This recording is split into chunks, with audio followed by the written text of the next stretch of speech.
महाभारत के अनुसार देवी गंगा के 8 पुत्र थे। ये 8 पुत्र अष्टवसु कहलाए, जो पूर्व जन्म में एक ऋषि के शाप से मानव रूप में जन्म लेने को विवश हुए थे। पहले 7 पुत्रों को गंगा ने जन्म के तुरंत बाद नदी में बहा दिया, ताकि वे शाप से मुक्त होकर स्वर्ग लौट जाएं।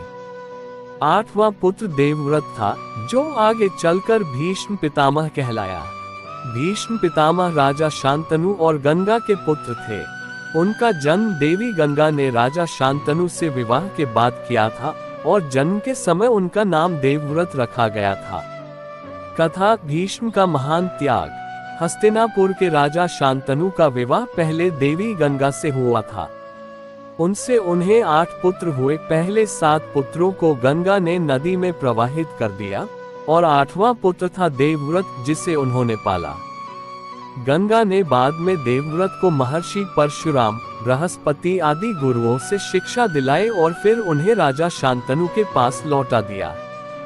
शांतनु का दूसरा विवाह।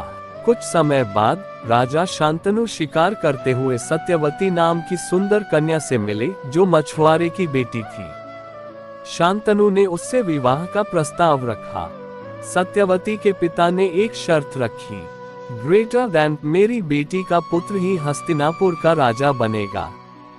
लेकिन ये शर्त मानना कठिन था, क्योंकि युवराज की उपाधि पहले से ही देवव्रत को मिली हुई थी। शांतनु दुखी होकर महल लौट आए। देवव्रत का बलिदान। जब देवव्रत ने पिता के दुख का कारण जाना, तो वे स्वयं मछुआरे के पास गए और प्रतिज्ञा की। 1. वे जीवन भर सिंहासन का दावा नहीं करेंगे। 2. आजीवन ब्रह्मचर्य का पालन करेंगे, ताकि उनके वंश से कोई संतान न हो और सत्यवती का पुत्र ही राजा बने। देवव्रत की यह प्रतिज्ञा इतनी कठिन थी कि आसमान में देवताओं ने भीष्म शब्द से उनका सम्मान किया। तभी से वे भीष्म कहलाए। इच्छा मृत्यु का वरदान।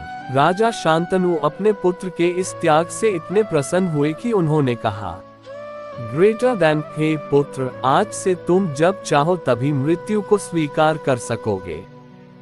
जब तक तुम स्वयं इच्छा न करो, मृत्यु तुम्हारे पास नहीं आएगी। यही वरदान था इच्छा मृत्यु का, जिसके कारण भीष्म महाभारत युद्ध में भी कई दिनों तक शरशय्या पर जीवित रहे, जब तक उन्होंने उत्तरायण का समय नहीं चुना।